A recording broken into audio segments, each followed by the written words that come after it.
clients. And I'm going to talk about how you can do that without having to directly ask people for business, and how to gain visibility for yourself in just really organic ways, which is my specialty. About me, I spent 20 years in corporate America, most of those in TV and radio, and then ran the Midwest for Simon corporate, the side of the revenue side of it. And interestingly, the first day I started at Simon was the first day that their social media director started. They didn't even have a department then. That was in 2010, which I thought was so behind already for then. But when you see how far we've come, to put it in perspective, 2010 is when Instagram came out. So we were probably already on LinkedIn before then, if you were an early adopter like myself, but it has changed so much, and we'll talk about those changes. On a personal level, I'm married to Matt. We've got, she just turned 8, and we have triplets that are going to be 15 next month. So why LinkedIn? So for one thing, LinkedIn is hot. It is currently changed if you have not been on there or have not utilized it lately. And why it's hot, and I'm going to put this all together as I keep going, a little over only 1% of everyone is sharing content on there. So while Facebook, you see, or Instagram for that matter, you see a ton of content by your connections in your feed, everything from what people had to dinner to what they're doing. You just see post after post come down your feed. This is different. A little over 1% are sharing content. And I feel like people are afraid to share content because they don't know what to share. So if that's you, definitely put a note in the chat, and we're gonna come back to it later on in this.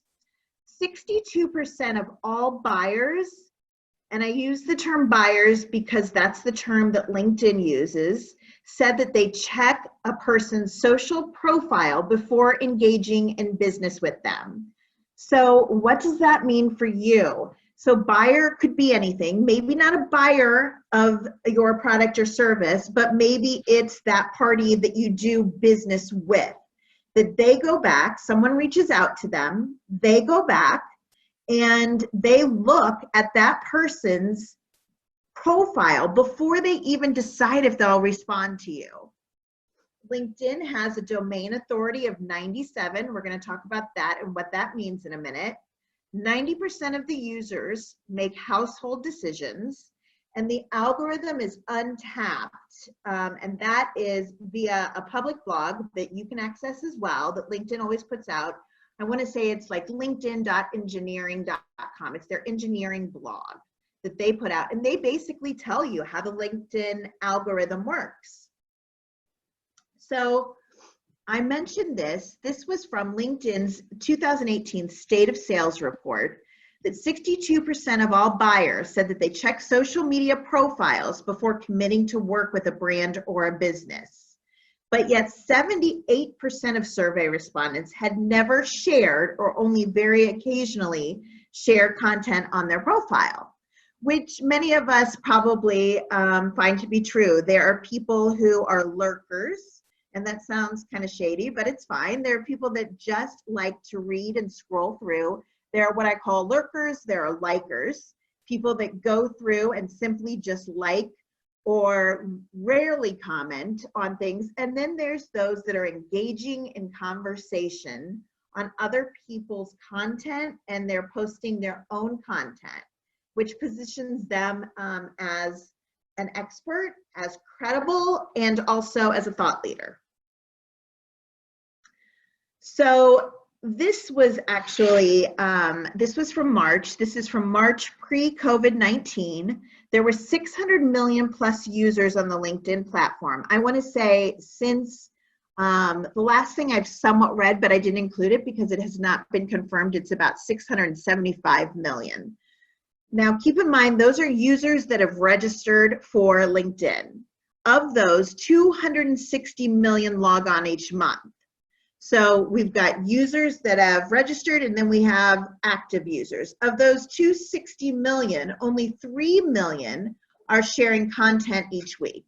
So that's just over 1%, just a little more than 1%. And when I tried to do the math with numbers that I've heard of, it's just actually, because of the influx, under 1% still. While more people are joining and reading, and it feels like more people are sharing content, it still isn't a lot of people.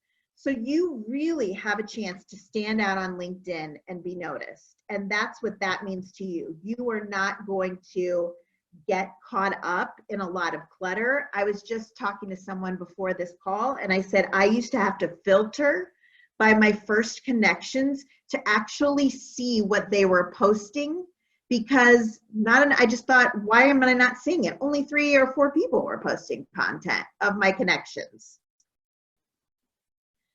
This is probably, if I had no better reason to tell you to do what I'm going to say you need to do, which is going to be to update your profile completely incorrectly. My biggest reason is that 97 domain authority. Domain authority is a term that a third party called Moz, M-O-Z, came up with. And a domain authority uses SEO and different backlinks, and they rank websites from 0 to 100, 100 being the highest. 97 is the highest I've seen. LinkedIn has a domain authority of 97. So what that means is Google loves LinkedIn. So chances are when you Google someone, you are going to see that person's top result, and the top 3, that person's going to be seen as their LinkedIn profile. I give an example. So for me, granted, my name isn't common, but I've done this with people who do have common names too. And you can see that the top result is my name. So chances are, if you are in business and someone's not coming to a specific social site to check you out, but they're just Googling, and they're Googling you, or chances are your business, those results are going to come up in Google before anything else because of its domain authority. And because of that, I say it is your top chance to tell your story as you want it to be told. And if there was no better reason than that to have a complete profile and some of the other tips I'm going to give you, it is because of that. So let's get into your profile. Ryan, do you have anything before I go on? Anything on those? No questions in the chat so far. Okay, good. So my first tip is that your LinkedIn profile should be a resource and not a resume. The days of having LinkedIn look at your resume when people were only using it for jobs and to find a new job has changed. Some of that change is because in 2016, Microsoft purchased LinkedIn. When they purchased it, they've definitely changed around some things, but they also have big goals and still do for it. So they wanted to make it more of a social site, whereas a lot of times people didn't think of it as a social platform. And when that happened, they really put a lot of money, and still are, into updating it and making sure that it's robust and ready for content. And we'll talk about how those have changed. You also want to craft a profile to offer value and to show how you solve your potential customers' problems. So I want you to think about, in your profile, this isn't, a lot of people I see put their title in their heading, and then their about section, that summary down below, really is a summary of what they've done. So let's say that they've been a President's Club award winner and they busted their quota the last 5 years, and all of this experience that they have, that is not the place to do it. In fact, if I saw that, and this is me personally, if I was looking for that, I would kind of be put off by that because no one really wants to be sold. And you have an experience section down below, which we'll talk about. So think about that about section as a place for you to talk about what you're about and what your values are and how you help your ideal customer solve their problem or you help focus on their pain point. And I'll give some examples in a minute. So that's not me-centric, that is buyer-centric for that. So a potential client is going to want to work with you because you can solve their problem and help them make more money or save costs or complete a project or look good or whatever that is to them. So I tell people to consider that about section almost like a mini website or a mini landing page for yourself, and use it to show them in your own voice.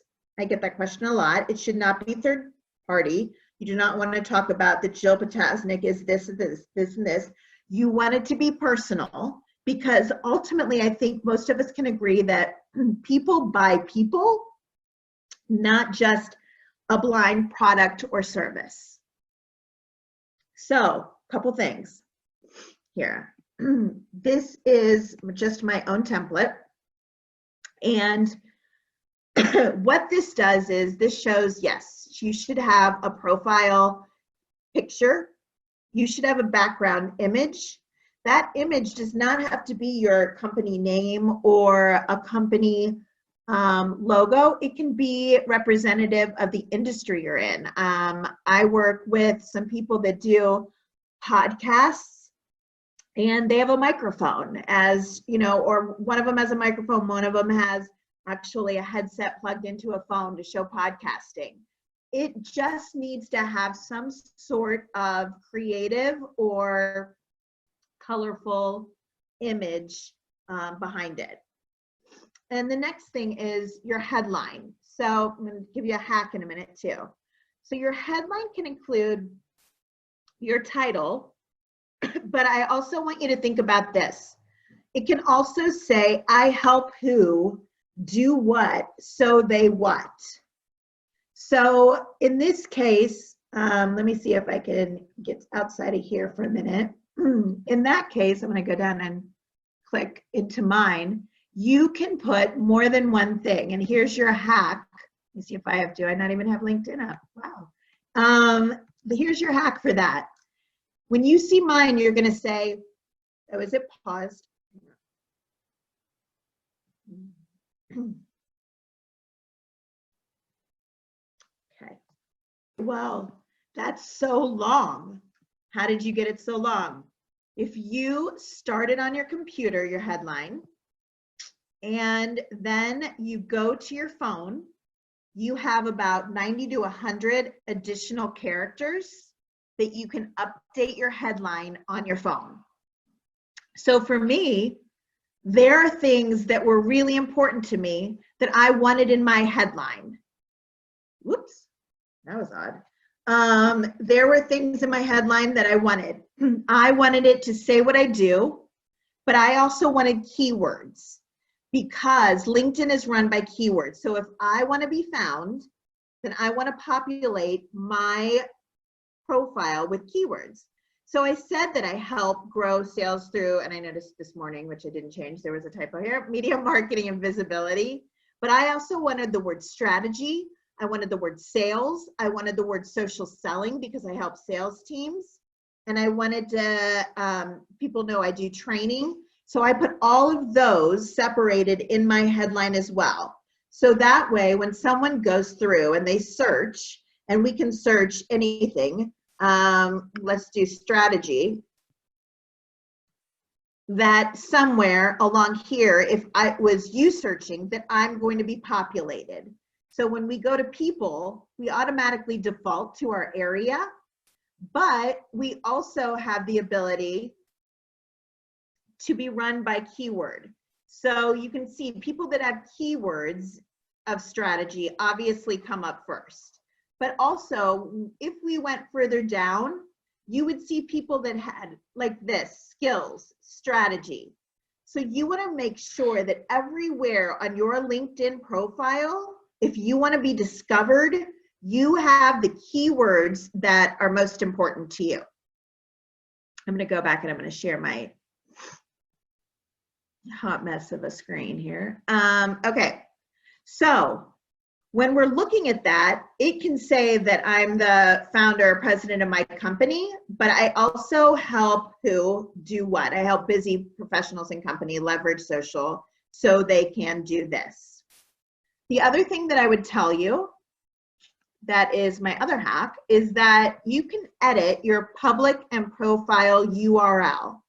So before I did this, when you would look at it, it probably said LinkedIn/IN/Jill Potasnik and this random series of numbers. And knowing that no one was ever going to look for me and spell my last name right, I changed it to say Jill Potasnik/IN/social media marketing coach. So when someone would search for social media marketing, chances are that I'm going to come up because it is in my URL. They only have one per person. I must have tried originally to do social media and marketing, either expert or consultant. It wasn't available, so I went for coach next. Because I'm on there for business, and if someone's looking for someone to help them, I want to be discoverable, knowing that people weren't looking for me by name. You can go into this. There's a little pencil by edit public and profile URL. You click that, and you can basically play around and choose what you want that URL to be. It'll tell you right there on the spot, it's either available or it's not. So the next thing that I would say is that this down here has changed, but now this is your featured section, but this is your about section. So buyer centric.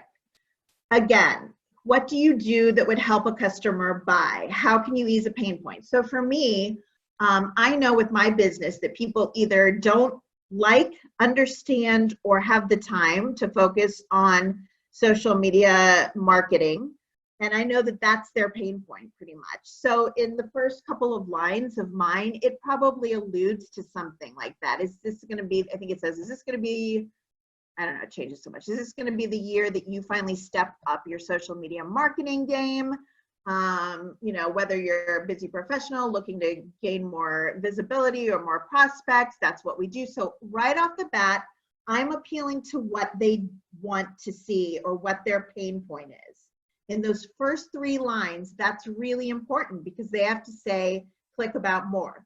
So instead, if I had said, I had a 20-year career in radio and TV, and now I'm in social media, and what I really do, here are my successes, that wouldn't pull you in because you don't care as much about that as you care about me helping you ease your pain.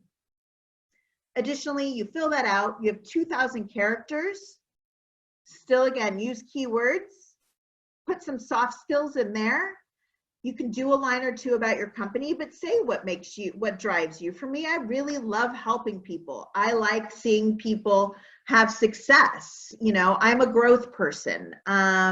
You can definitely put some more personal things. I always say at the end, include a line that says, you know, if you are a baseball fan, want to talk statistics or this or that, reach out to me. And I encourage people, again, to put their email and their phone number in the about section.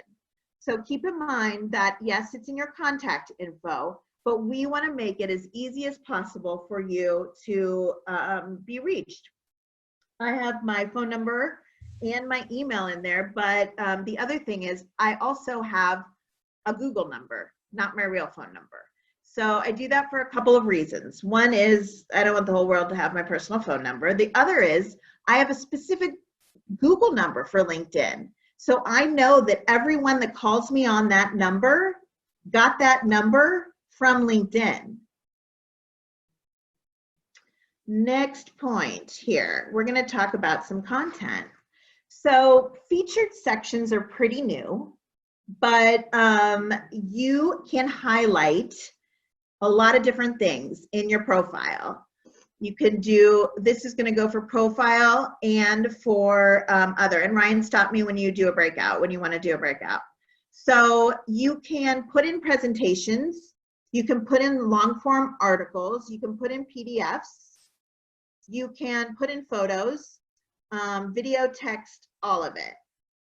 What I would say to you is to think about this smartly, because Microsoft owns LinkedIn. And unproven, but relatively widely believed, is that when you upload a Microsoft document, like a Word document or a PowerPoint or an Excel spreadsheet, they do better and they see more views if you're going to do a document than anything else, because they're Microsoft owned. So what doesn't get as far of a reach? A SlideShare, which is still owned by them, but is like a dirty stepchild like done. Like, people don't use that as much. PDFs are great because they can be scrolled through and kind of are put in a perpendicular form that you can scroll through, which is awesome. Photos can be uploaded, video can be uploaded, audio can be uploaded, text can be uploaded, things can be repurposed. The next question you're going to say is, well, can I just put a link to my blog? You could. It isn't like any other way, any other platform. It's not as recommended because they want to keep you on here. So if I had a blog that I wanted to drive people to, I would actually create an article and copy and paste the blog, or I would post a synopsis of what the blog's about, and I would put a picture there, and in the first comment then, I would include the link. So you're not putting the link in the post, you're putting the link to your blog in the first comment. And at the bottom of that post, I would say, and this is what it's about, blah, blah, blah, blah, blah. If you want to read the full article, blog, whatever, please, I'll put the link in the first comment.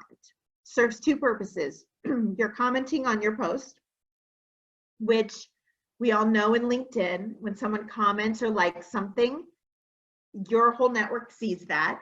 And also, you're not putting that link to push people off in your original post, which the algorithm likes.